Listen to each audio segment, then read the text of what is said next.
When looking for deer-resistant plants, there's the 3 F's that a lot of people go by, and that is fragrant, fuzzy, and fine.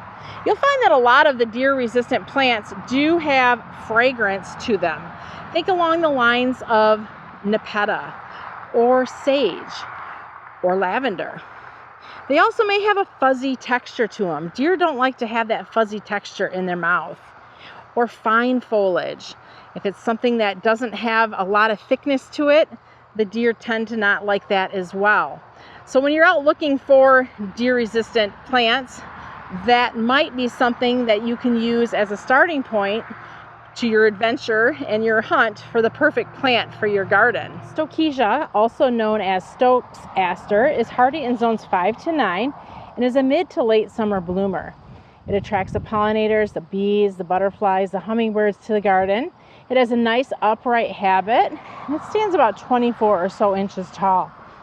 Beautiful, bright purple flowers. It also comes in shades of white as well. So if purple's not your color, there's other varieties available in the Stokes Aster. Here we have the Rebeca, or black-eyed Susan, a very iconic late summer perennial in the garden. They like to be grown in full sun to part shade locations, and they've got those beautiful golden yellow blooms with the nice brown eyes. Rebeca is a pollinator plant. We often will see the butterflies hanging out here on this particular plant in our garden. It likes to be grown in full sun to part shade locations and is hardy in zones 4 to 10. Once it's established, it can even handle a little bit of drought. A beautiful splash of color to those late summer gardens. When thinking of putting those deer-resistant gardens together, it's important also to consider adding some grass in. Here we have the Sedum. This is the Sedum Puppy Love. This is hardy in zones 5 to 9, and look at those beautiful plumes. The thing I like about Puppy Love is because there's so much motion that it adds into the garden with just a little bit of breeze.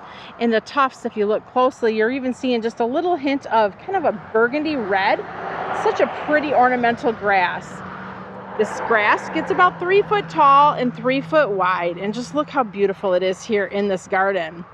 Sedum Puppy Love is wonderful if you're looking to do cut flower arrangements. They have nice long stems, beautiful plumes that are an excellent addition to floral arranging. As well as, even in my winter porch pots, I'll sometimes cut some of these plumes off to add winter interest as well. Sedum Puppy Love, a great deer-resistant selection.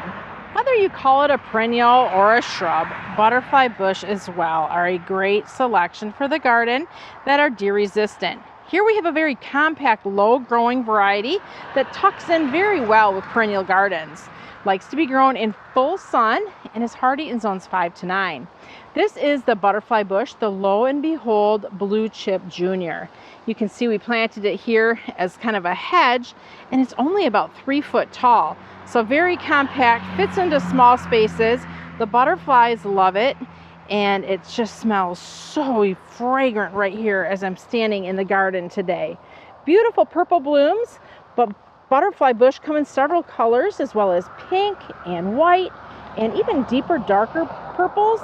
So there's a lot of different variation that you can add if you're looking to add butterfly bush into the garden. Coreopsis, also known as tick seed, is a good native option for deer resistance. Hardy in zones 4 to 9. Coreopsis comes in a lot of different variations of color. Here we have the solid yellow double along with the yellow and red. Coreopsis are a plant that the butterflies are frequently visiting here in our garden. They bloom mid-summer, and you can see there's a lot of spent blooms. If we went ahead and gave it a little bit of a trim, this would be blooming additionally later on in the summer. So kind of a long blooming perennial, starting off that midsummer with that light bloom. It'll take you into late summer with lots of beautiful color that the deer will leave alone. Salvia is an early season perennial that will give color to your perennial garden. Here we have the Salvia Pink Profusion. Actually, it's August right now, and this salvia was blooming beautifully back in May. We gave it a light trim, and look at it. It's just as flowerful as it was earlier this season. Salvia Pink Profusion gets about 14 inches tall, 14 inches wide, and creates a nice mounding habit. It's deer and rabbit resistant, and it likes to be grown in full sun gardens. Look at those beautiful pink spikes. Salvia also comes in purples and whites and light blues, so lots of color options available. And there's pollinators on it right now. I'm seeing a lot of honeybees. This is also one of the plants that the butterflies that hang out in our garden like to visit regularly. Escalus Tuberosa, hardy in zones 3 to 9, is a nice upright mounding perennial. It's got beautiful orange flowers midsummer, and as those flowers fade, they turn into seed pods, which are holding the milkweed seed. Escalus Tuberosa is a host plant for the monarch butterflies, so if you're also looking to create kind of a butterfly oasis, Tuberosa is an excellent choice. It likes to be planted in a full sun location, and once it's established, it's a native perennial, so once it's established, it can handle more of the drought type conditions. Noia, also known as red hot poker, is hardy in zones 5 to 9. Look at these beautiful bicolor blooms just dancing in the breeze today. Noia gets about 24 to 30 inches tall, depending on the variety that you're looking at. But I love Noia because they start blooming midsummer, and typically they continue shooting up these beautiful flowers into the fall. Noia are a wonderful plant again for the pollinators and the butterflies, which you're noticing there's kind of a theme with a lot of these plants we're talking about today. They like to be planted in a full sun location, and just look at that, beautiful flowers that dance in the breeze. Agachi, also known as hyssop, is hardy in zones 6 to 9. Here we've got a particular variety that gets 24 inches tall, although there's lots of varieties of Agachi out there that vary anywhere from 12 to 36 or so inches tall. It's got the beautiful tubular flowers, which are kind of the thing you look for, especially if you're looking to attract the hummingbirds to the garden. It's very fragrant. It smells kind of like licorice. And usually when you'll have a flower that either has like a fuzzy or a fragrant type texture, that's going to be kind of an iconic sign of something that the deer more than likely are going to stick away from. Here's another example of the Agachi planted in mass. This one here is the queen nectarine. Look at all those beautiful flowers. Flower, also known as echinacea, are hardy in zones 4 to 9. And the thing I like about the coneflower is they come in an array of colors: reds, orange, yellows, greens. Yes, they even come in greens, and then kind of pinkish shades of purple. So if you're looking to add a lot of color to the garden, coneflowers definitely can do that if you like to mix and match. Coneflowers are a great plant for the butterflies and also the songbirds. So if you like to have finches or sparrows hanging out in your garden, once the flowers fade, they'll come and they'll enjoy the seeds from the seed pods. Let me show you exactly what we've got. So you can see a fresh flower and then a seed pod. So they'll sit there and they'll pick out the seeds. So it's really fun to watch, not only, your butterflies and the bees that you would expect to come to the garden, but when you start seeing those finches come, it is so pretty. Coneflower are also a native variety, so very easy to grow, full sun, and just a beautiful splash of color in the garden. And if you're looking to add a little fun and whimsy to the garden, you can't go wrong with allium. Here we have the Alium Serendipity. Alium Serendipity is about 20 to 24 inches tall, creates nice mounding upright habit, and you can see we do mass planting of these just because they're just so beautiful, and we love how they look here in the garden. Allium is hardy in zones 4 to 8, and it's like an onion, an ornamental onion, so it's got that scent to it.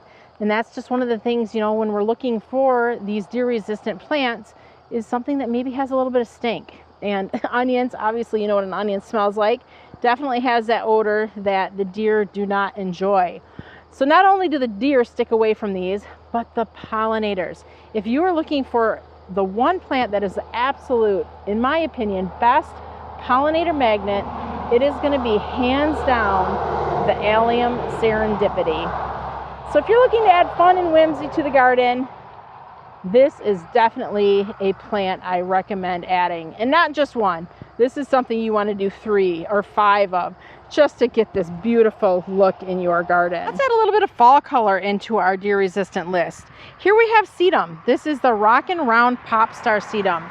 So Sedum kind of have that thick, flushy kind of leaf, and that's something that usually is not preferred by deer.